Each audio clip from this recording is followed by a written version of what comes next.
le Paraclet ou le Consolateur. Une présentation du professeur Souleymane du Cameroun. Des tréfonds de la Jahiliya, il fit jaillir la vérité salvatrice. Il réduisit les idoles en poussière. Il sapa les superstitions et imposa l'amour et le culte d'un Dieu unique. La lumière du message divin dont il était porteur éclaira les quatre coins du monde en un temps record. Les injures et calomnies de ses ennemis furent remplacées par les éloges et l'admiration de ses alliés.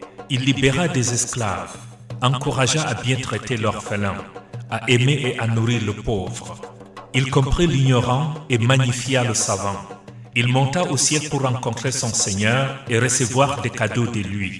Il émigra pour fuir l'injustice et retrouver la terre promise. Il se priva des délices de ce bas monde pour engranger ceux de l'au-delà. De victoire en victoire, il éradiqua le mensonge et fit triompher la vérité.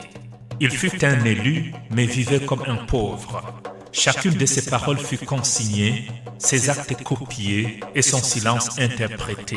Il n'avait ni palais somptueux, ni couronne dorée, ni fortune amassée. À la richesse matérielle, il choisit la richesse morale, intellectuelle et spirituelle. Il était pauvre, mais honnête et digne de confiance. Le pardon était sa plus belle fleur et la foi son plus grand cadeau. Il était orphelin, mais d'une éducation distinguée. Il conduisit des brebis, s'assit à même le sol et raccommoda ses vêtements. Il fut l'époux charmant, doux et attentionné.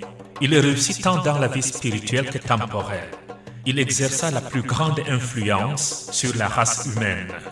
Il légua à la postérité un livre divin dont chaque lettre est un trésor, chaque mot est une source de méditation et chaque phrase est une loi. Il accomplit, en un temps jamais égalé dans l'histoire, la plus grande révolution spirituelle. Il fut un oasis d'amour, un océan de générosité, un parangon de la droiture, une constellation du savoir, un dinosaure de l'éloquence, un exemple de patience, d'endurance et de tolérance, un guide et un modèle pour sa Oumma. Loin d'avoir été un imposteur, il fut une miséricorde pour l'humanité.